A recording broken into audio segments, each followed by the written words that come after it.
seorang koruptor sebagai pertanggungjawaban moral. Saya mau minta klarifikasi, ini tanggung jawab siapa? Bapak malu nggak sih? Tidakkah saya dengar permintaan maaf yang benar seolah-olah sekarang?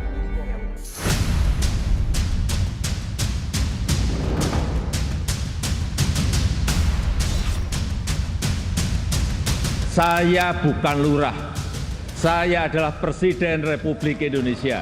Sudah menjadi nasib seorang presiden, dijadikan alibi, dijadikan tameng. Sidang tahunan MPR 2023 mendadak riuh dengan pidato Presiden Jokowi yang membantah jika dirinya sebagai penentu capres dan cawapres koalisi untuk Pilpres 2024. Pernyataan Jokowi ini juga seakan menjawab spekulasi publik akan adanya peran Jokowi di balik terbentuknya koalisi besar dadakan yang mendukung Prabowo Subianto. Dugaan publik ini bukan tanpa alasan. Dalam pidato deklarasi koalisi bersama Golkar, PAN, PKB, dan Gerindra, Prabowo menyebut bahwa koalisinya adalah tim Jokowi. Bahwa kita adalah bagian dari tim dari pemerintahan yang dipimpin oleh Bapak Insinyur Haji Joko Widodo. Kita memang ingin, kita minta izin rakyat untuk kita berkuasa. Karena kita ingin berkuasa hanya untuk kepentingan rakyat dan bangsa Indonesia. Sebelumnya adik Prabowo Hasim Joyo Hadikusumo bahkan lebih gamblang mengatakan dukungan Golkar ke Prabowo sudah seizin dan restu Presiden Jokowi. Saya hadir dan saya jabat tangan waktu keluar dan sinyal dan semua senyum-senyum. Pak Prabowo, Pak Muzani ya senyum-senyum. Pak Erlangga, Pak Lodewijk dan Pak Dito juga senyum. Ternyata mereka menyatakan mau dukung Pak Prabowo dan seizin dan restu dari Pak Jokowi. Berkoalisinya Golkar, PAN, PKB, dan Gerindra dinilai pengamat politik sebagai tindak lanjut pertemuan Jokowi dengan para petinggi parpol saat silaturahmi Partai Amanat Nasional 2 April lalu. Waktu itu Pak Jokowi ketika ada persoalan penolakan Piala Dunia ya dari PDIP, maka Pak Jokowi mengumpulkan 4 partai besar, yaitu ya tadi Gerindra, PKB, PAN, dan Golkar. Pak Zulhas mengatakan bahwa ini dirijennya adalah Pak Jokowi ketika itu loh. Lalu Pak Prabowo juga mengatakan bahwa kami ini ikut Pak Jokowi. Enggak, itu urusan mereka, urusan koalisi, urusan kerjasama, itu urusan partai. Saya bukan ketua partai, saya presiden. Terbentuknya koalisi Jumbo Prabowo telah mengubah peta politik. Meski begitu, PDI Perjuangan yakin segala sesuatu masih bisa berubah sebelum pendaftaran ke KPU. Itulah politik. Politik itu dinamis, cair, ya. Bahkan tidak ada jaminan juga partai politik yang sudah menjalin kerjasama politik itu ketika NDN pendaftarannya nanti akan masih tetap bersama-sama. Apalagi yang baru sekedar penjajakan.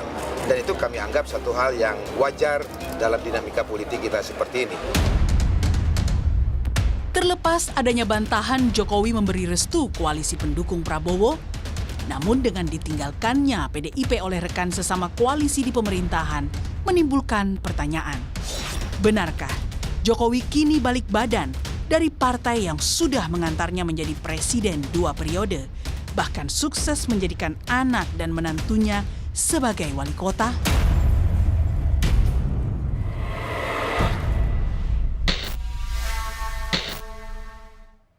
Sudah bersama saya anggota Dewan Pertimbangan Presiden yang juga pernah menjadi ajudan Presiden pertama Republik Indonesia, yaitu Bung Karno.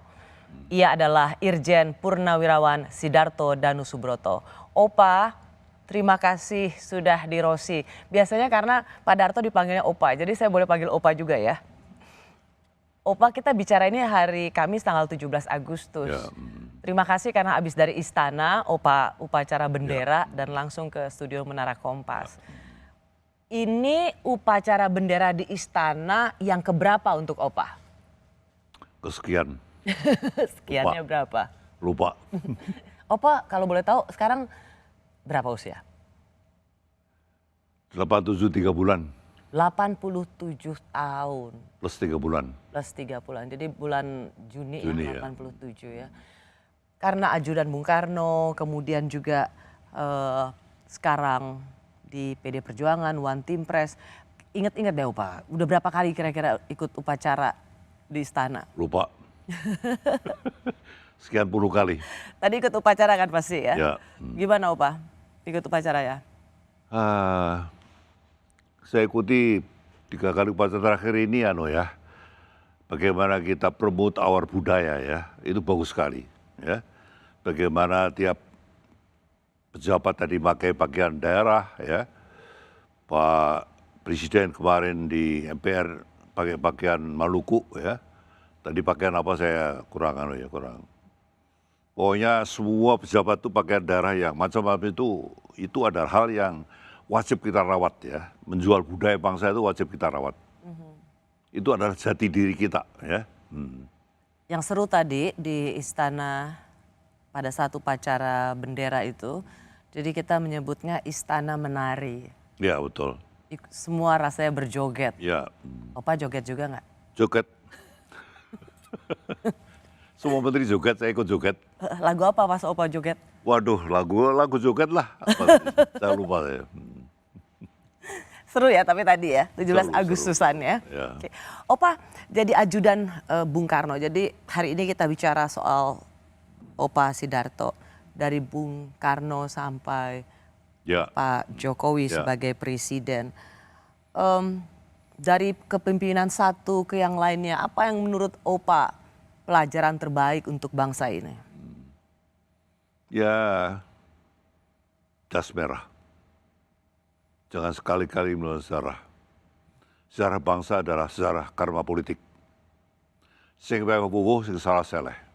Apa arti itu Opa? Yang memberi itu mendapat, yang bikin salah itu akan kelihatan. Yang nyolongan bakal kehilangan. Itu orang Jawa bilang begitu. Siapa yang menanam, dia akan menuai. Yes. Opa selalu mengingatkan banyak orang, banyak dari kita soal karma politik. Apa sih sebenarnya pesan yang ingin Opa sampaikan?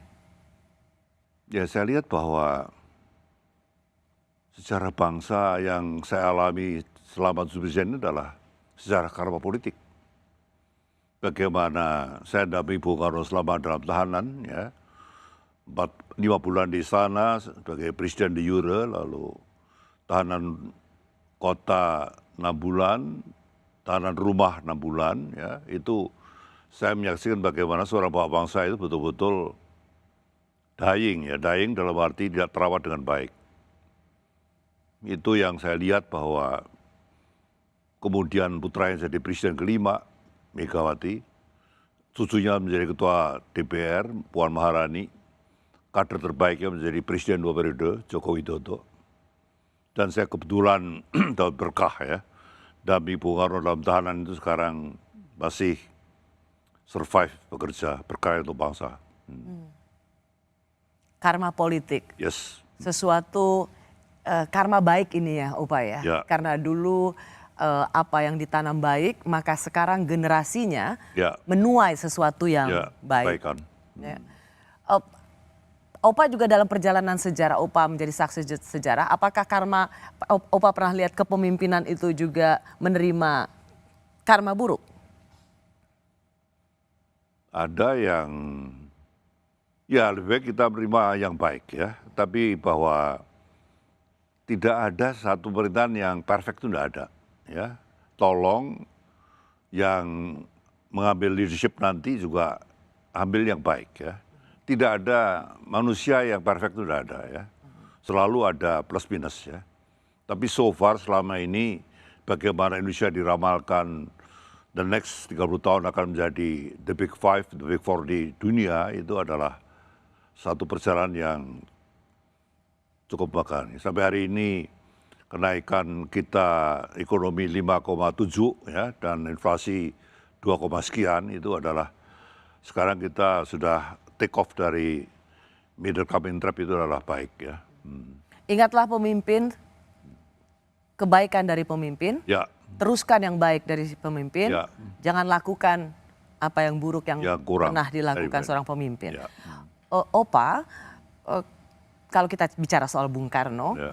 yang paling terakhir yang cukup diributkan atau yang cukup dikritisi yaitu pembangunan patung Bung Karno di satu kawasan Ya. di Bandung Barat. Ya. Keseluruhan investasinya itu mencapai sekitar 10 triliun, meskipun patungnya itu Yang invest bukan pemerintah kan? 12 miliar. Yang invest bukan pemerintah kan? Bukan pemerintah saya kira itu, swasta itu. Siapa? Saya tidak tahu siapa yang invest itu. Pertanyaannya mungkin begini Opa, apakah pembangunan patung yang bisa dinilai relatif mahal itu sesuatu yang diinginkan oleh Bung Karno? Dia tidak menginginkan namanya diagungkan, itu dia tidak ingin. Saya kenal Bung Karno. Tapi bahwa tiap negara itu punya monumen-monumen bapak bangsa itu hampir tiap negara, ya. Seperti Amerika punya monumen Washington, Jefferson, Lincoln, ya. Lalu di Ho Chi Minh punya monumen Ho Chi Minh, bukan Phu Nguyen Giap yang jenderal yang merebut Dien Bien Phu dan mengusir Amerika itu, ya. Tapi Ho Chi Minh, ya, ada monumennya. Di Peking ada monumen Mao di sana, ya. Jenazahnya di orang sampai antri. Lalu di Ankara ada monumen Kemal Atatürk. Ya. Saya sebagai ketua MPR dulu pernah ke makamnya, bagaimana anak-anak sekolah itu belajar mengenai perjuangan bapak bangsanya. Ya. Kita pun saya kira perlu, ya sekarang nama Bung Karno diabadikan oleh 8 negara. Ya. Kita pun perlu punya monumen Soekarno. Ya toh? Kita sekarang, maaf ya, saya harus bilang bahwa kita belum punya history. Kita punya sekarang adalah glorify history. Saya nggak rela. Wisma Yusuf tempat ajudan, tempat Bung Karno ditahan dulu, sekarang menjadi Museum Satra Mandala. Saya nggak rela. Kita tidak jujur pada sejarah. Itu harusnya dari Museum Soekarno. Tempat Bung Karno terakhir. Yes. Oh, Kita jangan menutupi plus minus dari sejarah kita. Kita harus honest pada sejarah. Jangan glorify. Opa mengatakan bahwa patung misalnya itu sebagai salah satu pengingat Ya. dan pembelajaran sejarah. Ya. Tapi sesungguhnya Opa juga ingin mengatakan ada yang lebih penting daripada sekedar misalnya monumen. Apa yang sesungguhnya lebih penting untuk mengenang seorang Bung Karno sebagai Presiden pertama Republik Indonesia? Ya, pelajaran sejarah untuk generasi muda harus diajarkan. Who is our founding fathers? Ya, itu perlu diajarkan, ya. Sekarang bagaimana Pancasila menjadi perekat bangsa ini menjadi mata pelajaran, ya. Itu sudah diatur dalam Undang-Undang Nomor 22 atau berapa itu, ya, tahun 2002, ya. Sekarang sudah diajarkan mulai dari SD, SMP, SMA dan sebagainya. Karena memang terbukti dengan Pancasila yang menghormati kebinekaan, keberagaman itu, sekarang negara ini survive for 78 years. Itu bagaimana seorang Soekarno menggali wajah Indonesia dalam Pancasila itu betul-betul sakti itu di situ. Dia pernah bantah dengan Tito bagaimana dia menyatukan 7 negara Yugoslavia yang besar itu. Tito menjawab dengan, saya punya kekuatan senjata. Bung Karno menjawab, saya menyatukan dengan Pancasila yang menghormati keberagaman, menghormati kebinekaan.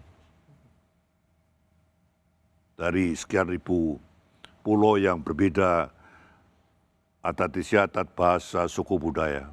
Dari semua, Opa Darto itu sudah mengalami 7 presiden ya? Ya. Kalau saya bilang buat Opa itu presiden yang terbaik tetap Bung Karno, benar? Bangsa ini harus belajar banyak dari seorang Soekarno. Dan menurut Opa beliau tidak tergantikan? Ya. Bagaimana, ya dia seorang yang idealis, ya. Saya waktu dampingi di Wisma Eso, dia no single cent yang dia bawa. Tidak ada 1 sen pun yang tidak bawa. Saya harus cari uang untuk keluarganya. Bagaimana Bung Karno belum mengundang modal asing, ya. Dia bilang kepada saya, "Tok, saya akan mengundang asing kalau putra-putra terbaik bangsa sudah pulang dari luar negeri." Beliau kirim ribuan ke Eropa Barat, Eropa Timur, Rusia, Amerika. Kalau mereka sudah pulang, mereka yang memimpin pengelolaan sumber daya alam. Baru saya monitoring, bukan orang asing. Ya. Lalu HPH, saya tidak mau hutan kita dilola. Tidak boleh orang menebang hutan.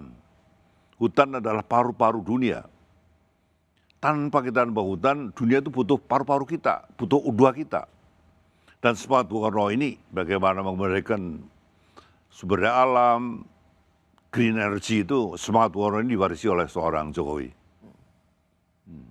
Itu yang Opa lihat. Ya. Oke. Di tengah perayaan 17 Agustus, isu soal capres terus menguat. Apalagi hari Minggu lalu, 4 partai besar mendadak mendeklarasikan koalisi mendukung Prabowo Subianto. Benarkah PDIP, partainya Opa Darto, sudah ditinggalkan?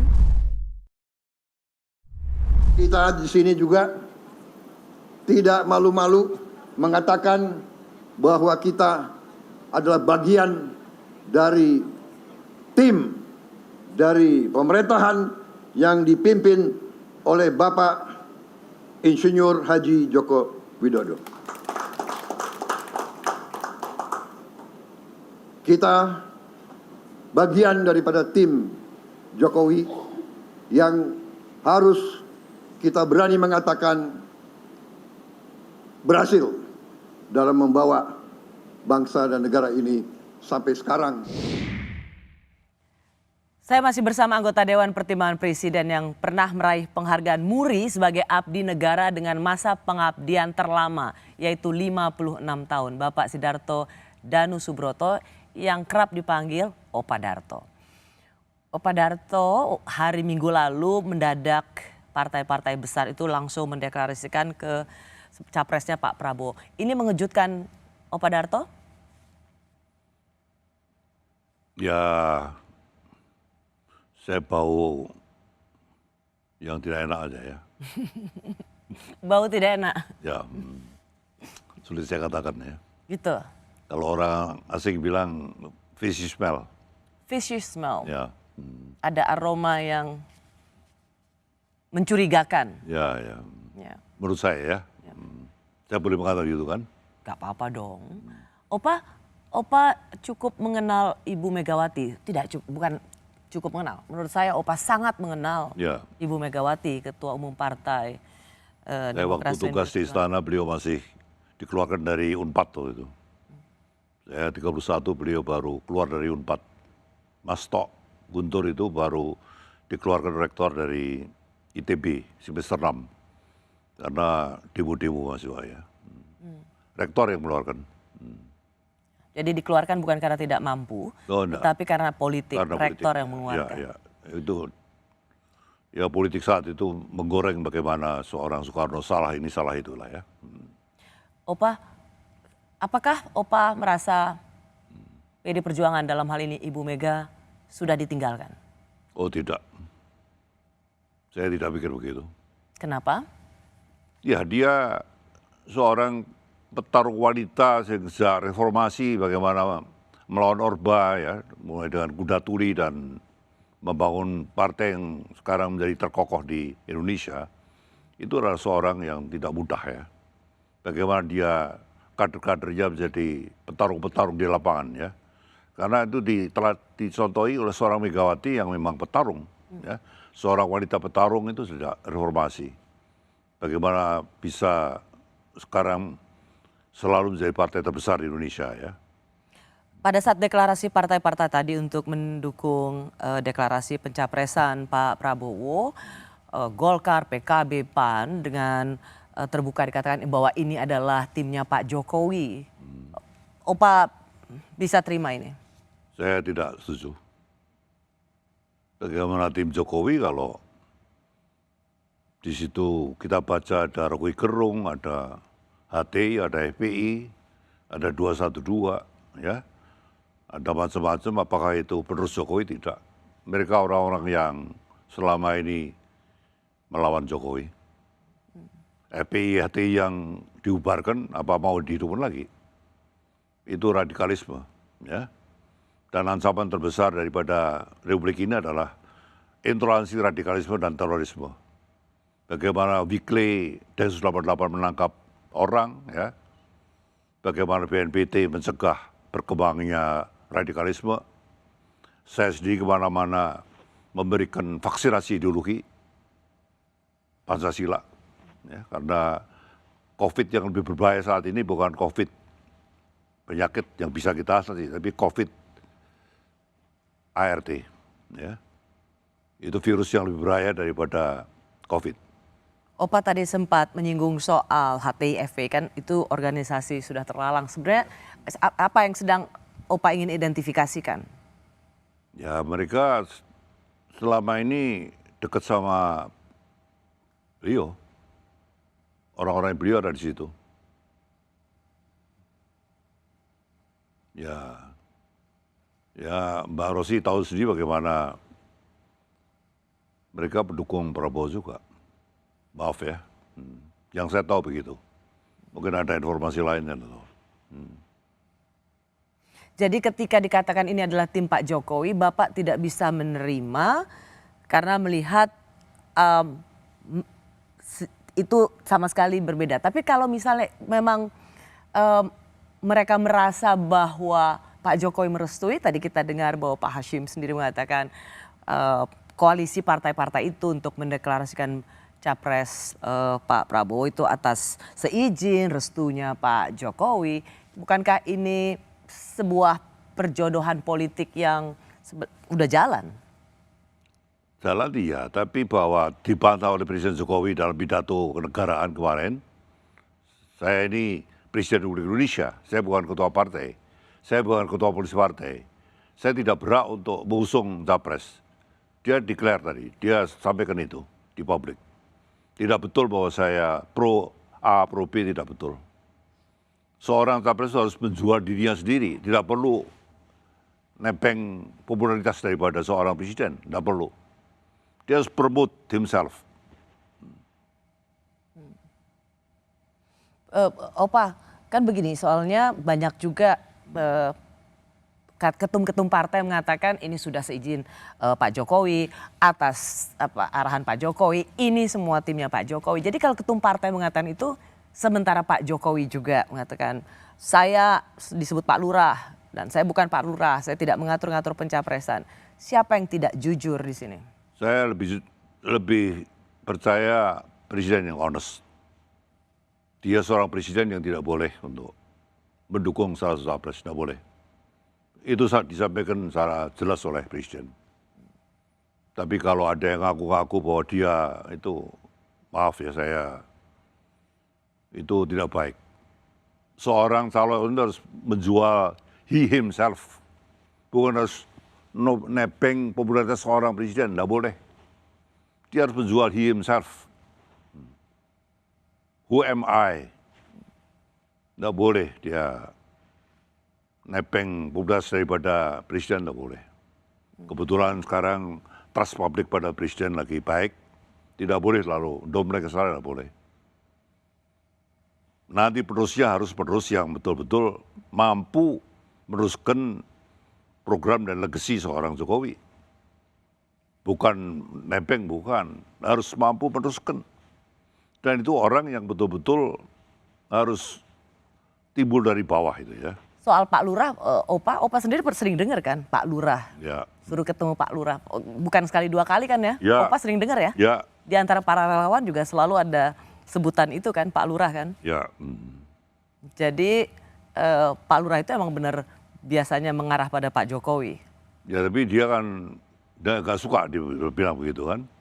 Nama saya kok dipakai kanan kiri sebagai Pak Lurah itu, saya bukan Pak Lurah, saya presiden. Dia bilang gitu kan. Yang tidak boleh saya dipakai untuk promote seorang capres atau seorang apapun, tidak boleh. Relawan juga tidak boleh menonjolkan bahwa dia adalah relawan ini itu, enggak. Lebih baik harus promote inilah saya ya, yang betul-betul dengan rela ya, namanya relawan, dan rela memang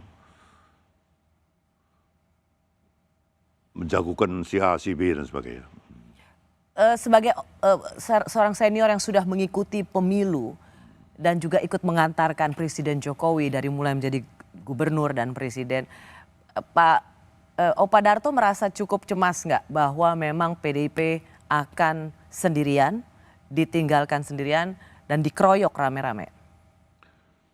Kalau pengalaman dikeroyok, ditinggalkan itu sudah pada waktu pengalaman Pak Jokowi 2014 itu. Kita juga dikeroyok waktu itu. Tapi saya percaya bahwa seorang yang baik itu nanti akan elected by rakyat ya. Rakyat sekarang mulai pandai, mulai cerdas ya, dan saya harapkan kelompok milenial yang sekarang majority of pemilih ya, ada 80% ya, mereka supaya belajar dari sejarah ya. Who is suppressed, this one, that one, itu anak-anak muda sekarang harus belajar ya. Bagaimana dulu terjadi pelanggaran HAM tahun 98, reformasi, itu perlu anak-anak muda sekarang belajar ya. Untuk tidak, ya jas merah ya. Jangan sekali-kali mengenal sejarah ya. Sejarah yang baik kita ikuti, tapi sejarah yang berlumuran darah itu jangan terulang lagi. Ada suara-suara yang menyebut Presiden Jokowi merasa tidak bisa mengatur PDI Perjuangan karena semuanya tergantung Ketua Umum PDIP, Ibu Megawati. Apakah ini yang membuat Jokowi lebih nyaman mengatur partai lain? PDI Perjuangan menggalakkan program stunting loh Pak. Mbok saya dikasih bintang toyo. Pak Jokowi gue lah ngono lho, mentang-mentang. Lah iya, padahal Pak Jokowi kalau nggak ada PDI Perjuangan juga aduh kasihan dah.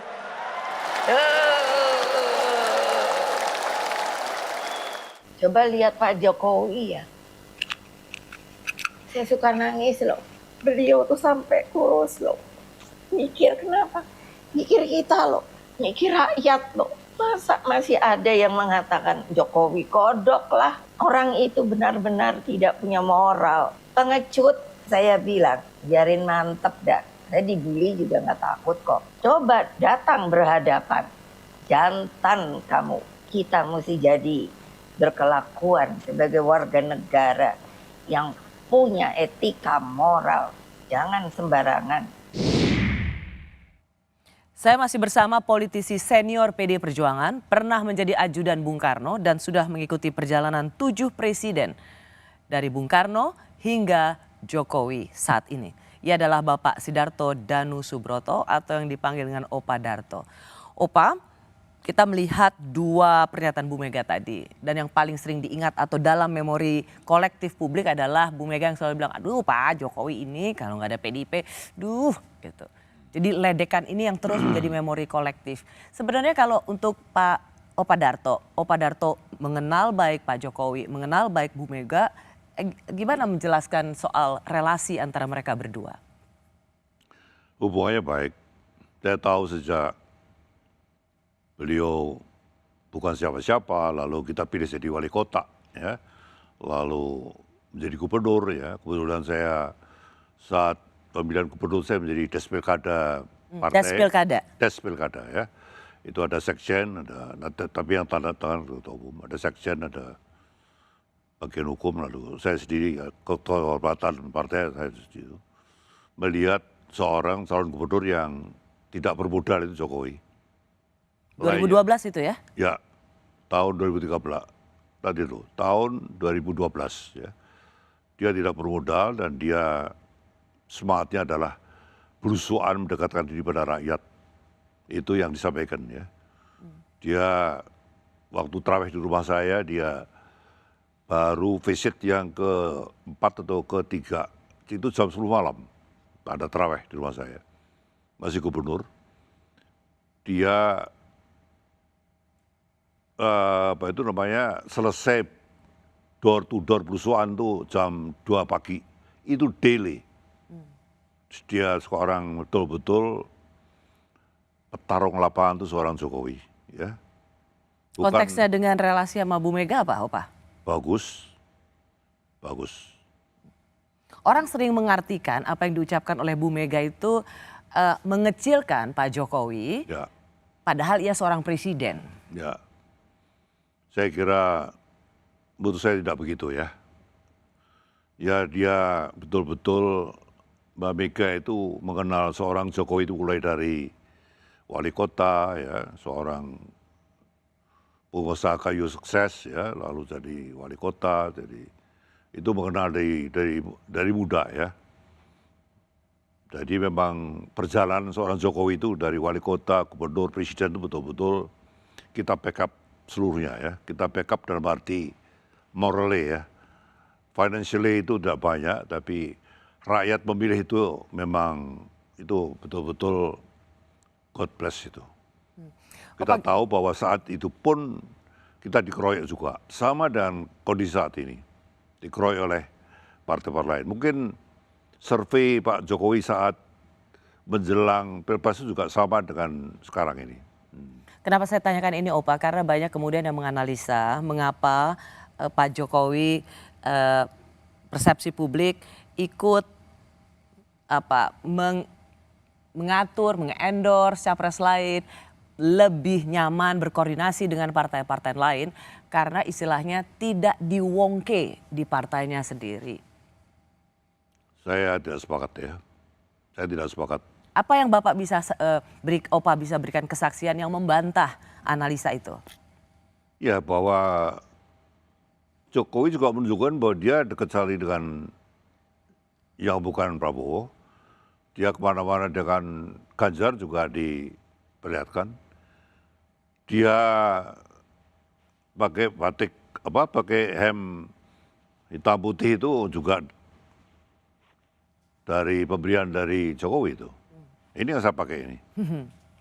Boleh kan pakai ini? Boleh.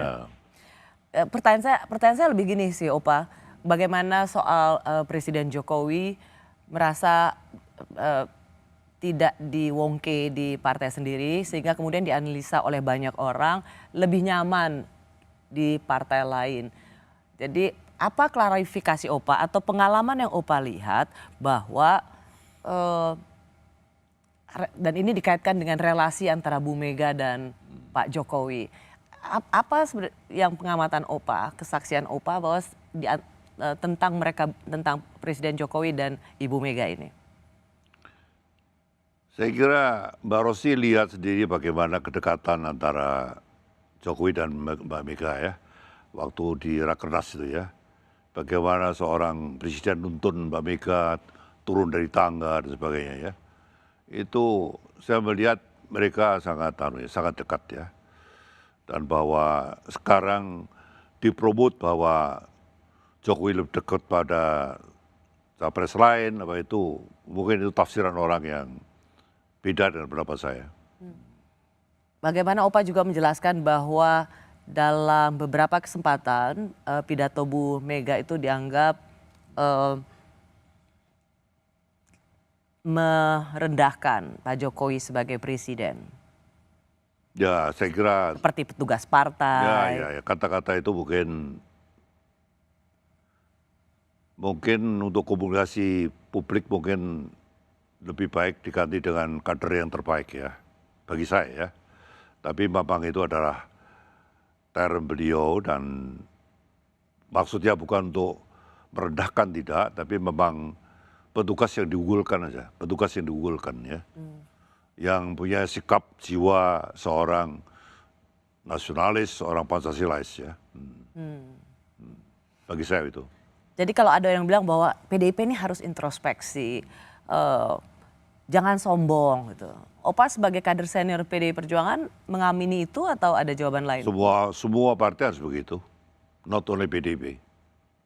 Tidak boleh sombong, tidak boleh sok kuasa dan sebagainya. Saya kira semuanya harus begitu. Opa benar nggak pandangan orang kalau Mas Ganjar ini jadi presiden semuanya akan diatur oleh Bu Megawati? Sudah dibantah oleh Ganjar. Kalau dia jadi presiden, menunjuk menteri apa itu adalah hak prerogatif daripada presiden. Kalau jadi presiden, saya kira ada statement dari Ganjar Pranowo itu. Orang selalu mengkait-kaitkan itu soalnya. Ya. Dan menganggap bahwa Bu Mega akan mengatur. akan mendikte? Saya kira tidak mudah ya, karena yang nanti terbangun adalah juga koalisi partai-partai lagi ya. Saya kira ya, kalau sudah elected siapapun, itu nanti adalah pemerintahan yang majority itu harus backup by koalisi partai-partai ya. Oke, Opa ingin mengatakan bahwa pada saat pembentukan menteri-menteri kabinet, Ya. bagaimanapun juga ya partai koalisi Tetap, ya. yang akan menentukan Ya. siapa yang akan di kabinet. Ya. Tidak bisa diatur oleh kita, tidak bisa.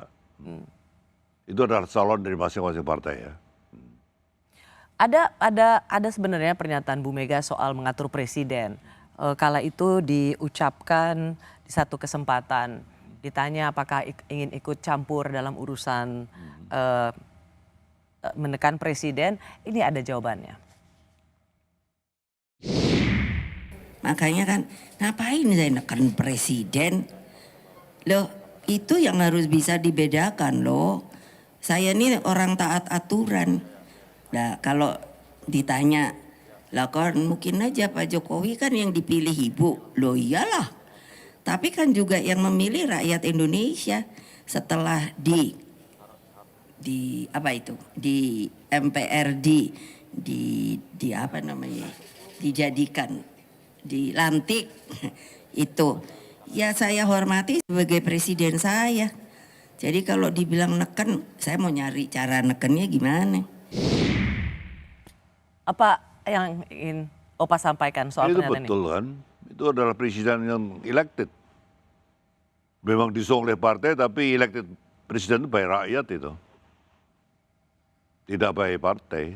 Memang dicalonkan tapi elected by rakyat. Orang seperti Bu Mega sendiri, Opa sendiri mengatakan tidak akan ikut campur terlalu jauh Ya. untuk intervensi siapa menteri di kabinet. Ya. Apalagi kalau misalnya itu dari menteri partai Koalisi. lain ya, Ya. partai koalisi. Right. Opa, kalau misalnya orang mengatakan begini, Opa, bahwa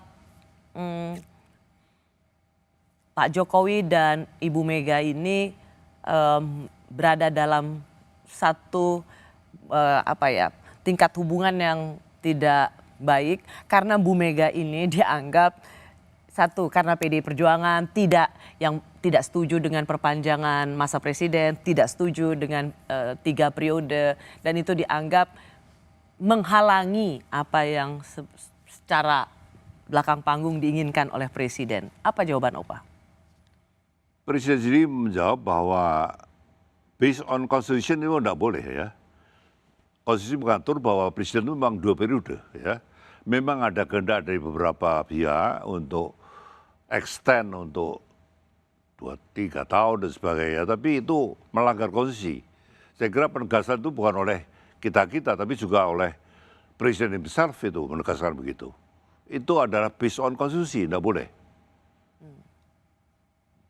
Tapi Opa tahu kan, itu Ya. ada suara-suara Ada. tidak jadi dengan 3 periode, Ya. tidak jadi dengan penambahan masa presiden, dan itu dianggap gara-gara PDIP, gara-gara Bu Mega, dan itu membuat relasi Bu Mega Ya. dan Pak Jokowi Ya. menajam? Nah, I don't think so ya, bahwa Mbak Mega bicara demikian karena itu based on constitution, based on undang-undang dasar itu. Bukan karena kehendak beberapa golongan atau untuk extend itu tidak ya. Karena itu based on law itu. Meskipun kadernya sendiri loh yang Ya. perpanjang masa Right. pemerintahannya Ya. dan 3 periode, Ya. kan kadernya juga. Even kadernya tapi kalau melanggar konstitusi itu tidak baik. Ya. Itu nanti akan menjadi sejarah yang tidak baik. Nanti akan terjadi lagi ya. Itu tidak baik ya. Oke. Dalam pidato kenegaraan 16 Agustus lalu, baru kali kemarin baik Presiden maupun Ketua MPR menyinggung soal koalisi untuk pencapresan. Dan ini semua ujungnya karena masih saling cari calon wakil presiden. Bagaimana sejarah mencari wakil presiden di era reformasi ini?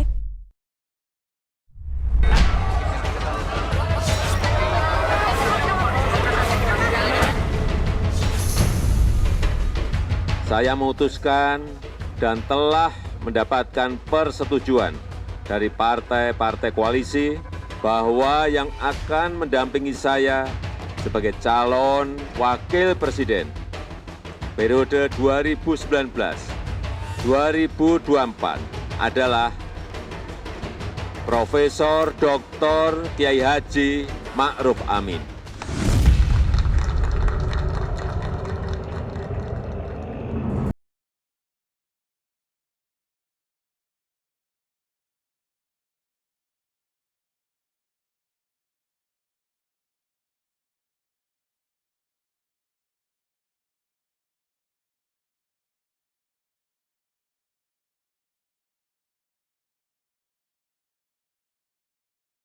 Pengumuman nama Ma'ruf Amin menjadi cawapres Jokowi kala itu cukup mengejutkan. Mengingat awalnya cawapres Jokowi menguat kepada mantan ketua MK itu. Keterkejutan Mahfud bukan tanpa alasan. Ia mengaku sudah diminta mempersiapkan diri menjadi cawapres bagi Jokowi. Mulai dari mengurus segala administrasi untuk mendaftar ke KPU hingga menjahit jas dan kemeja putih ala Jokowi. Saya tidak kecewa, ya kaget saja karena sudah diminta mempersiapkan diri, bahkan sudah agak detail. Tapi menurut saya biasa di dalam politik itu tidak apa-apa. Kita harus lebih mengutamakan keselamatan negara ini daripada sekedar nama Mahfud atau nama Ma'ruf Amin atau nama siapa gitu ya. Kejutan perubahan nama bakal calon wakil presiden kala itu diduga karena manuver elit politik tertentu di tikungan terakhir. Termasuk suara-suara yang menyebut bahwa Mahfud bukan bagian dari Nahdlatul Ulama. Masih bersama saya, anggota Dewan Pertimbangan Presiden yang juga politisi senior PDI Perjuangan, Bapak Sidarto Danusubroto. Pak Darto, belajar dari pengalaman bulan ini juga, 5 tahun yang lalu, itu detik-detik deklarasi calon wakil presiden. Awalnya Pak Mahfud, tapi kemudian menjadi Pak Ma'ruf Amin. Kita akan mengulang hal yang sama nggak, Pak, kira-kira ada 5 tahun yang lalu? Karena ini lesson learned, pelajaran yang sangat baik sekali. Possible. Possible ya? Akan last minute juga? Possible. Jadi kira-kira menurut Opa apa pelajaran terbaik? Ya bahwa derajat rezeki, umur apa itu tidak tertukar. Itu ridho Allah itu. Bagaimana tanaman kita, bagaimana apa yang kita tanam itu apa yang kita peroleh. Cuman boleh dong kalau sekarang nama-nama sudah disebut-sebut, digadang-gadang sebagai wakil presiden. Boleh. Terutama PDIP yang memang koalisinya kecil, saya kira nama itu sudah mengerucut ya. Koalisinya yang kecil sekali ya. Kalau yang lain kan pilihannya banyak ya. Jadi mereka mungkin tidak mudah ya. Kok Pak seperti udah lempar handuk, koalisinya kecil, udah pasti ditinggal? Ya sampai hari ini ya. Mungkin nanti ada yang merapat pada last minute karena politik ini bisa berubah ya, bisa berubah. Bisa saja nanti yang koalisi sebelah sana lalu tiba-tiba lalu yang A lalu merapat pada kita, apa itu possible. Termasuk ada kemungkinan Mas Gibran, wali kota Solo, juga dipinang oleh partai lain untuk calon wakil presiden jika keputusan MK mengizinkan batas umur 40 tahun itu diturunkan. Saya kira sudah dijawab oleh Gibran, saya kira. Bahwa dia masih muda, dia ingin belajar menyelesaikan sebagai wali kota, dia sudah jawab itu. Dan kalau ya dia terima, saya kira too early. The next 5 years dia harus to be what? Ya, itu saya kira too early for him. Dia seorang muda yang punya bakat baik, ya orangnya sederhana. Kenapa too early? Di negara maju, banyak negara maju, Perdana Menteri itu usianya muda-muda semua.